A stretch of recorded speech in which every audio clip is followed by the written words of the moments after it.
नमस्कार, अभिजित भारत मधून मी रोशनी लोखंडे आणि आपण बघत आहात ARIPL प्रस्तुत न्यूज वाइब्स।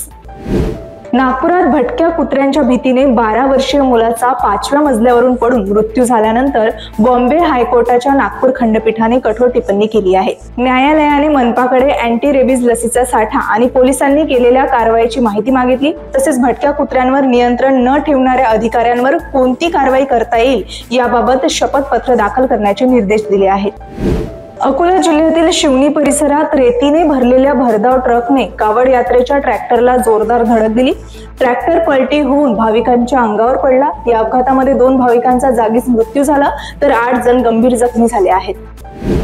हिमाचल प्रदेशातील चंबा जिल्ह्यात चुराह उपमंडलात मोठा अपघात झाला। भजराडूहून श्रीनगर गावाकडे जाणाऱ्या स्विफ्ट कारवर सावया पथरी येथे डोंगरावरून मोठी चट्टान कोसळली।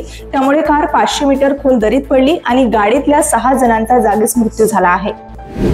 अमेरिका 2030 पर्यंत चंद्राच्या पृष्ठभागावर न्यूक्लिअर रिएक्टर बसवण्याची योजना आखत असून त्याआधी तेथे मानवी वसाहत उभारण्याचा त्यांचा दृष्टिकोन आहे। आर्टेमिस योजनेअंतर्गत 2026 पर्यंत मानवाला चंद्रावर पाठवले जाईल। या प्रकल्पात ऊर्जेसाठी अणुभट्टी महत्त्वाची भूमिका निभावणार असून रशिया आणि चीन देखील या तयारीत आहेत। बॉलिवूड अभिनेता वरुण धवनने आगामी बॉर्डर 2 या चित्रपटाचे शूटिंग पूर्ण केले। शूटिंग संपल्यानंतर त्याने अमृतसरच्या सुवर्ण मंदिरात जाऊन चित्रपटाच्या यशासाठी प्रार्थना केली।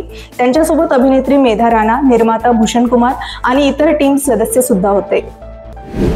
इंग्लंड दौऱ्यावर असलेल्या पाकिस्तानी क्रिकेटपटू हैदर अलीला बलात्काराच्या आरोपावरून UK पोलिसांनी अटक केली आहे। त्याच्या विरुद्ध फौजदारी खटला दाखल करण्यात आला असून पासपोर्ट जप्त करण्यात आला आहे। घटनेनंतर पाकिस्तान क्रिकेट बोर्डाने त्याला तात्काळ निलंबितही केले आहे। तर हे होते आजचे न्यूज वाइब्स। आपण पुन्हा भेटूया नवीन घडामोडींसह। तोपर्यंत बघत रहा अभिजित भारत। अभिजित भारत, पहुंचे हर खबर तक।